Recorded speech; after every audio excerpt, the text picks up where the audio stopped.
বন্ধুরা, আমি আছি এখন খাগড়াছড়ি কাটাংছড়া গ্রামের ওহিম ভিতরে। এখানে এসে দেখি এখানে মানুষ অনেক পান চাষ করে। আজকে আপনাদেরকে পান চাষ করে কিভাবে এটা আপনাদেরকে দেখাবো, কারণ আমি এখন পর্যন্ত পান চাষের এই পদ্ধতিটা দেখি নেই, এই প্রথম দেখতে পেলাম। তো চলুন আমার সাথে। এখনো এই যে পানের বার, এটাকে পানের বার বলে, এই সেই পানের বার দেখতে পেরে খুব ভালো লাগলো।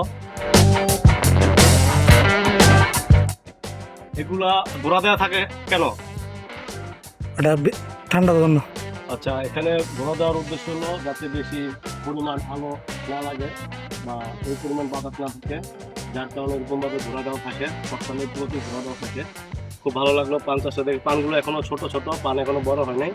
বড় হলে নিয়ে তারপরে দিঘিনালা যে বাজার, আশেপাশে যে বাজারগুলো হয়, বাজারগুলো ওনারা বিক্রি করবে। এখানেও নাকি শুনলাম প্রচুর পরিমাণ পান হয়। আশেপাশে 3 পার্বত্য জেলার ভিতরে এদিকে দিঘিনালা, এই কাটাংছড়া গ্রামেও প্রচুর পরিমাণ গহীন ভিতরে ওনারা কৃষকরা পান চাষ করে। খুব ভালো লাগলো পান চাষের এটা দেখে, আপনাদেরকে দেখাতে পেরে খুব ভালো লাগলো বন্ধুরা।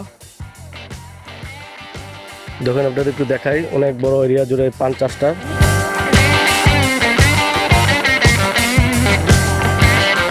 দেখেন সারি সারি ভাবে পানগুলো বড় হচ্ছে আস্তে আস্তে আস্তে আস্তে। যখন বড় হবে তখন নিচ থেকে আস্তে আস্তে পাতাগুলো ছিঁড়ে নিবে। অনেক বড় পানের এরিয়াটা,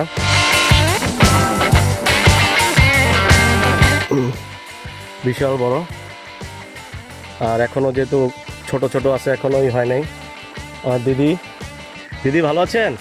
এটা কি আপনার বাগান? হ্যাঁ। এই যে আমার এই যে দিদি দেখছেন, এই দিদির বাগান এটা। উনি পান চাষ করে। খুব ভালো লাগলো পান চাষটা দেখে। আমরা তো ঢাকা শহরে এসব দেখি না, এবার এই পান চাষটা দেখে খুব ভালো লাগলো। আচ্ছা, এই যে আমার দিদি খুব ভালো মানুষ, উনি পান চাষ করে থাকে। এই পানগুলো এখনো ছোট ছোট, আর একটু বড় হলে তারপরে ছুঁড়ে নেবেন। আর উপর দিয়ে এগুলো দেওয়ার মানেটা কি? এগুলো দেন কেন? এগুলো দিদি উইয়ে দাও। এগুলো কি আরো বড় হবে? এই পর্যন্তই বড় হলে আবার নিচে নামাই দেন আপনারা? এইদিকে তো আর এইদিকে টানি দিব। আচ্ছা আচ্ছা আচ্ছা, এইভাবে আবার দিয়ে দেন। পাতা নিয়ে দাও।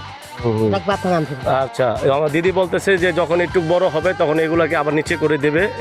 এই যে লটটা এটা নিচে করে দেবে না, তখন এখান থেকে আবার পাতা হবে। মানে বেশি বড় করা যায় না, বেশি বড় করা যায় না। দিদি বলল ওনার এই বাগান, পান বরাক বলে এটাকে। খুব ভালো লাগলো, দিদির সাথেও কথা বলে খুব ভালো লাগলো। হ্যাঁ, দিদির বাগান খুব ভালো লাগলো। এখানকার এসে দিদির সাথেও কথা বলে খুবই ভালো লাগলো। তো বন্ধুরা, খুব ভালো লাগলো এই পান বরাকটা দেখে। আর ভিডিওটি দেখে আপনাদের কেমন লাগলো অবশ্যই জানাবেন। আল্লাহ হাফেজ।